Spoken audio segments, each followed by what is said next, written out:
Bom dia, seja muito bem-vindo a essa edição. Nós estamos ao vivo, agora são 10 horas em ponto pelo horário de Brasília e você confere as principais notícias do Brasil e do mundo desta terça-feira. O Supremo Tribunal Federal condenou mais 29 envolvidos nos atos extremistas de 8 de janeiro. As penas variam de 14 a 17 anos de prisão e pagamento de 30 milhões de reais por danos morais coletivos. As condenações foram por abolições violentas do Estado Democrático de Direito, golpe de Estado, associação criminosa armada, entre outros crimes. Ao todo, 59 pessoas já foram condenadas pelos atos. A depredação no ano passado causou um prejuízo de mais de 20 milhões de reais. E olha só, as facções e milícias que atuam no Rio de Janeiro bateram um recorde histórico de criminalidade. E o principal instrumento para ganhar muito dinheiro foi a extorsão. Quem traz mais informações para a gente é o nosso repórter Anderson Nascimento. A cidade do Rio de Janeiro fechou 2023 com um número histórico.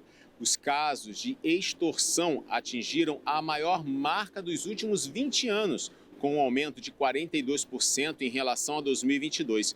Foram mais de 3.200 notificações nesse período. Segundo a Polícia Civil, esse crescimento se deve, em parte, à exploração dos territórios por organizações criminosas, como milícias e facções do tráfico de drogas. O crime de extorsão tem se tornado cada vez mais comum de se ver na cidade do Rio, principalmente na Zona Oeste, onde 26 bairros apresentaram aumento no número de denúncias, incluindo Campo Grande, Bangu, Praça Seca, Taquara e muitos outros. Além de moradores e comerciantes, as extorsões também costumam ser praticadas contra empresas. Em janeiro deste ano, o prefeito Eduardo Paes denunciou através de suas redes sociais a cobrança indevida de R$500 mil à empreiteira responsável pelas obras no futuro Parque Piedade, na zona norte do Rio. E para quem não paga o valor cobrado, os criminosos ameaçam paralisar as obras. E para moradores e comerciantes,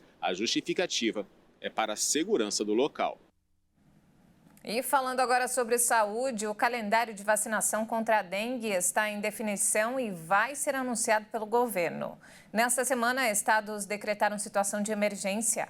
O Brasil já registrou mais de 345 mil casos prováveis da doença, com cerca de 30 mortes. O calendário de vacinação contra a dengue deve ser anunciado pela ministra da Saúde, Nízia Trindade. Anteriormente, o governo já havia divulgado que a imunização, inicialmente de crianças e adolescentes de 10 a 14 anos, começaria neste mês nos municípios selecionados. A empresa japonesa Takeda, que produz a vacina contra a dengue, Qdenga, afirma que vai priorizar o contrato feito com o Ministério da Saúde e limitar a venda do imunizante ao mercado privado apenas para atender a demanda de quem já tomou a primeira dose.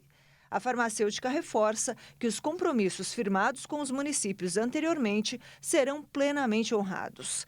O Ministério da Saúde adquiriu 6.600.000 doses do imunizante que devem ser entregues ao longo deste ano.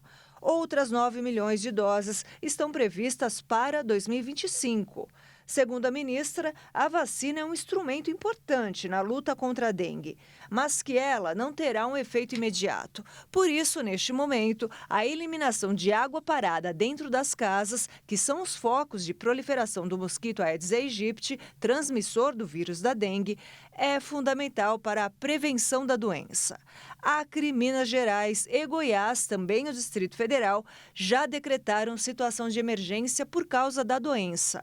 Além dos estados, as cidades do Rio de Janeiro e de Oiapoque, no Amapá, também decretaram situação de emergência.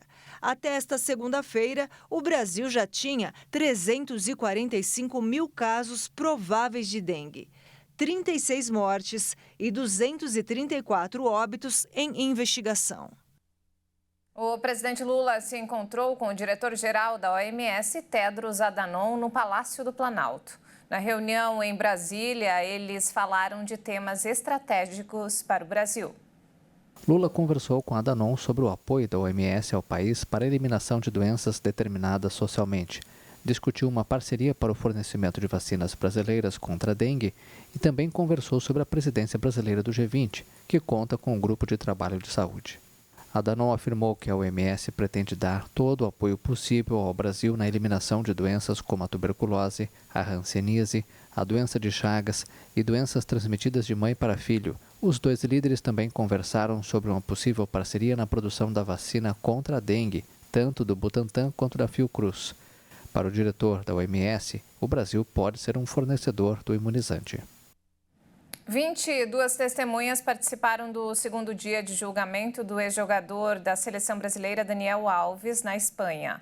Um dos depoimentos mais aguardados é da Joana Sanz, mulher do réu. Joana é uma das apostas da defesa de Daniel Alves para ajudar a confirmar a versão de que ele estaria sob efeito de álcool na noite em que teria estuprado uma mulher em uma boate em Barcelona. Também devem falar a Justiça, funcionários da Casa Noturna, policiais que atenderam a ocorrência e o amigo de Daniel Alves, que estava com ele naquela noite.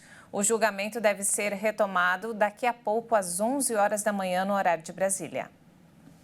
E olha só, no Chile, subiu para 122 o número de mortos nos incêndios florestais e as buscas por vítimas continuam. Subiu para 122 o número de mortos nos incêndios no Chile. O presidente do país, Gabriel Boric, decretou nesta segunda-feira 2 dias de luto pelas vítimas. Milhares de pessoas estão desabrigadas após os incêndios florestais no país, que já estão entre os 3 mais fatais do mundo neste século. Entre ruas cobertas de escombros, carros carbonizados e cinzas, moradores sofrem com a falta de serviços básicos. Quase 15 mil casas foram danificadas, informou o subsecretário do Ministério do Interior, Manuel Monsalve, acrescentando que a maior parte dos danos está concentrada em Vinha del Mar. Os incêndios que começaram na última quarta-feira, mesmo dia em que uma onda de calor atingiu temperaturas acima de 40 graus, se espalharam em questão de horas na sexta-feira à tarde. A região, há décadas, tem sofrido com superpovoamento sem planejamento urbano, alvo de projetos imobiliários que ignoram regulamentações. Esses fatores sociais, somados à topografia complicada da região, a longa seca no Chile e as temperaturas altas da última semana, foram os ingredientes para a tragédia. As condições meteorológicas nas últimas horas melhoraram com um fenômeno típico da costa do Pacífico, que produz muita nebulosidade, elevada umidade e diminui o calor. As equipes ainda trabalham na extinção de 40 focos. Essa edição fica por aqui. Eu volto daqui a pouco, às 11 horas da manhã, com mais notícias do Brasil e do mundo. Muito obrigada pela companhia. Um ótimo dia para você.